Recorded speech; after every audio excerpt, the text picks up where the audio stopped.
long before the famous gunslingers dominated the stories of the Old West, before the great cities, the railroads, and the wars that would forever change the American frontier. There was a vast, wild land with almost no law. It was the year 1826. At that time, Texas was still part of Mexico. The borders were distant, the roads almost non-existent, and between small villages, isolated ranches, and indigenous territories, a man could travel for days without finding a single house. It was to that land that Ethan Cole, a 38-year-old American hunter, decided to take his family. Ethan was not looking for gold. He was not looking for fame. He only wanted a place where he could start over. For years, he had worked as a hunter and guide in regions near the Mississippi River. He knew forests. He knew rivers. He knew how to track animals and survive for days with almost nothing. But after losing his small property because of debt, Ethan gathered everything he still owned into a wagon. By his side were his wife, Margaret, and their 14-year-old son, Samuel. The journey to Texas seemed like the family's last chance. For almost 3 weeks, they traveled southwest. The landscape slowly changed. The forests gave way to endless plains. The horizon seemed to have no end. In some places, only the wind broke the silence. Then, one afternoon, Ethan found something that made the whole family stop. In the middle of the road stood a destroyed wagon. One of the wheels had been torn off. Crates were scattered across the ground. No horses, no people. Ethan slowly climbed down. Samuel tried to follow him. "Stay close to your mother." The boy obeyed. Ethan grabbed his old rifle and approached the wagon. On the ground, there were horse tracks. A lot of them. Maybe 6 or 7 men. Some of the crates were open. Flour, tools, blankets, everything had been taken. Then Ethan found blood. Not much, but enough to understand that something had happened there. He examined the tracks. They led south, toward Mexican territory. Margaret watched from a distance. What happened? Ethan took a few seconds before answering. Someone was attacked. That night, the family decided to camp far from the road. No fire, no light. Ethan stayed awake almost until dawn. He was beginning to understand that this frontier would not be the peaceful, fresh start he had imagined. 2 days later, they arrived at a small settlement called San Esperanza. There was nothing grand about that place. A small church, a few adobe houses, a stable, a general store, and a detachment of Mexican soldiers stationed in an old stone building. Most of the people spoke Spanish, but Ethan also heard English. Many American settlers were arriving in Texas. Some were looking for land, others wanted to raise cattle, and some simply wanted to disappear. Ethan entered the store looking for information. That was where he met Tom Barrett. Barrett was a man in his early 40s with a full beard and suspicious eyes. He was American, but he had been living in Texas for nearly 6 years. When Ethan said he intended to buy land, Barrett let out a small laugh. "Buying land here's easy." Ethan raised an eyebrow. "And what's the hard part?" Barrett took a drink. "Staying alive on it." Ethan could tell it was no joke. Barrett explained that groups of bandits had been attacking wagons and ranches in the region. They were not soldiers. They were not indigenous warriors. They were men from many places. Americans, Mexicans, fugitives, deserters. People who had discovered that, on a frontier so distant, it was possible to live by stealing without facing many consequences. Their leader was known as Silas Rourke, a former horse trader who had built a small gang in the hills. Ethan then described the wagon he had found. Barrett turned serious. It belonged to a family named Dawson. Ethan said nothing. Barrett continued. They passed through here 4 days ago. A husband, a wife, and 2 children. Silence settled over the table. That night, Ethan told Margaret what he had learned. She was frightened. We can keep moving. Go somewhere else. Ethan looked at his son sleeping. We don't have enough money to keep traveling. San Esperanza would have to do. In the days that followed, Ethan found a small property about 8 miles north of the settlement. There was a simple wooden house, a well, a small barn, and enough land to raise a few animals. For the first time in a long while, Ethan felt hope. Samuel helped repair the fence. Margaret planted a small garden beside the house. For a few weeks, everything seemed to work. Then the riders came. It was late afternoon. Ethan was working in the barn when he saw 4 men approaching slowly. None of them wore uniforms. The man riding in front was tall, thin, and wore a black hat. He dismounted. Ethan Cole? Ethan did not answer at once. Who's asking? The man smiled. Silas Rourke. Ethan felt his hand slowly move toward the rifle leaning against the wall. Silas noticed. I'm not here looking for trouble. He glanced around the property. Nice land. Ethan remained silent. Silas took a few steps. There's a kind of tax around here. Tax? Protection. Ethan almost laughed. Protection from who? Silas looked straight at him. From men like me. The other riders smiled. Ethan understood immediately. How much? 2 silver coins a month. I don't have it. Silas looked toward the barn, then at the animals. Then maybe we can take something else. Ethan grabbed the rifle. The smile disappeared from Silas's face. For a few seconds, both men stood motionless. Then Silas raised his hands. Easy, Mr. Cole.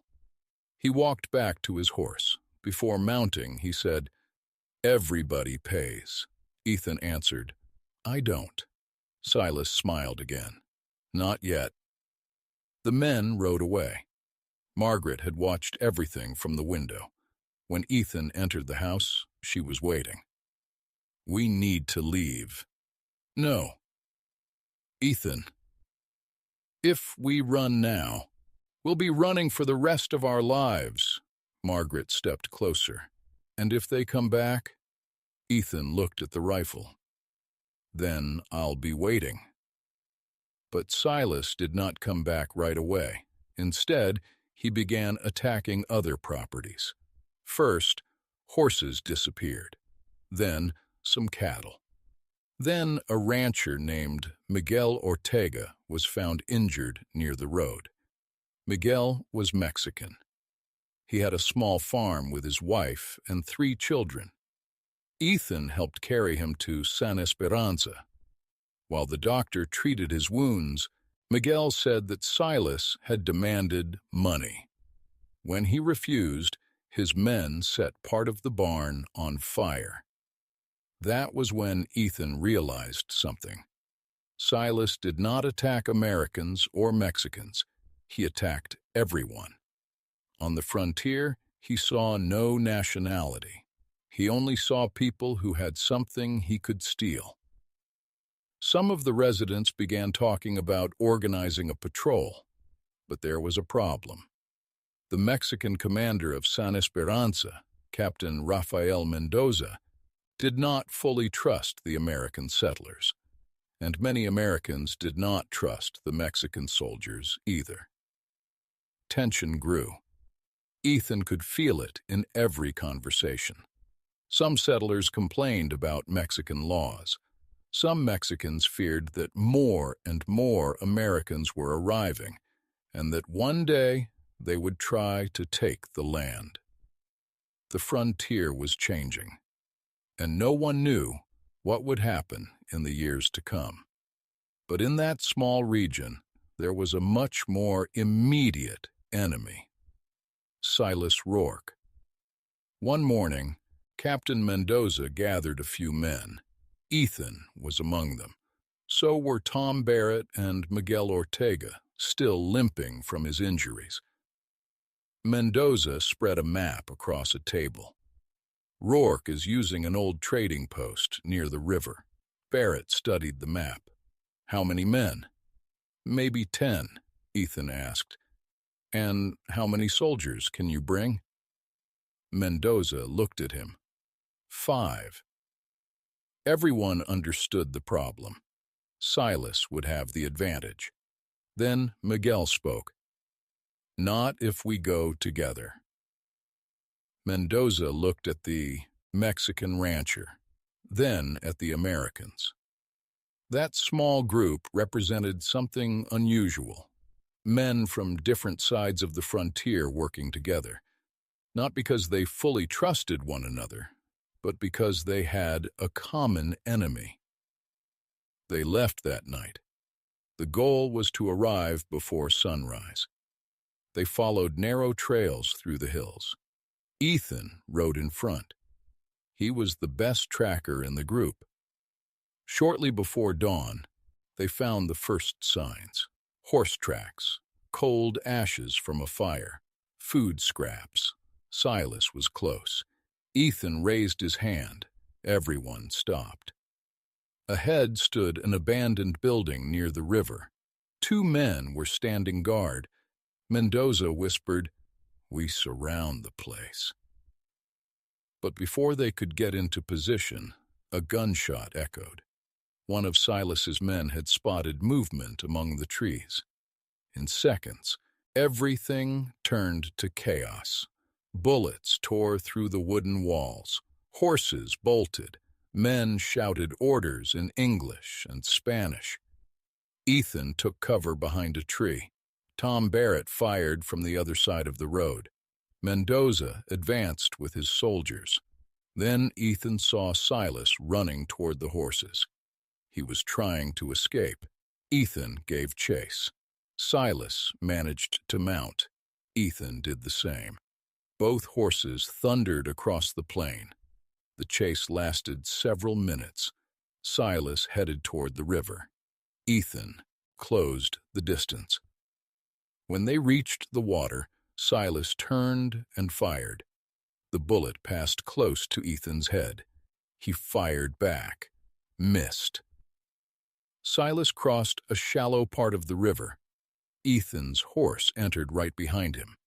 Then Silas lost his balance. His horse stumbled among the rocks. He fell violently into the water. Ethan dismounted. Silas tried to reach for his pistol. Ethan aimed the rifle. "Don't do it." Silas stopped. The water reached his knees. For a few seconds, neither man spoke. Then Silas smiled. "You think you're protecting your land?" Ethan kept the rifle steady. "I'm protecting my family." Silas shook his head. "This land is going to become a battlefield." Ethan said nothing. Silas continued, "Mexicans, Americans, soldiers, settlers, everybody's going to want a piece of it." Ethan stepped closer. "Maybe." Silas looked at him. "And when that happens?" Ethan answered, I'll worry about that day when it comes." A few moments later, Mendoza arrived with the others. Silas Rourke was arrested. The gang scattered. Some fled. Others surrendered. For a while, the San Esperanza region became quiet again. Ethan returned home. Margaret ran to embrace him. Samuel looked at his father as if seeing a different man, but Ethan knew it was only the beginning. In the months that followed, more wagons arrived from the east. More American families crossed the frontier. More ranches appeared.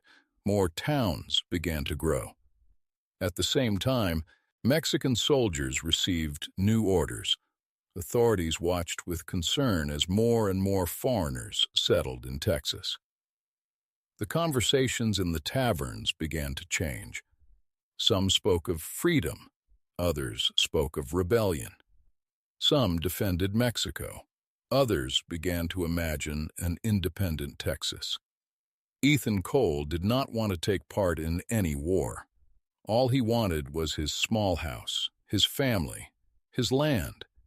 But history rarely asks ordinary men what they want. 9 years later, in 1835, that frontier would finally explode. Americans and Texans would rise against the Mexican government. Men would take up arms. Cities would be besieged.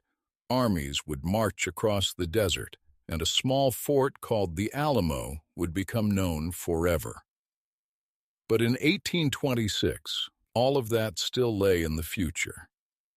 At that time, Ethan Cole was just a man staring at the horizon, not knowing that he had built his home on one of the frontiers that would change the history of North America.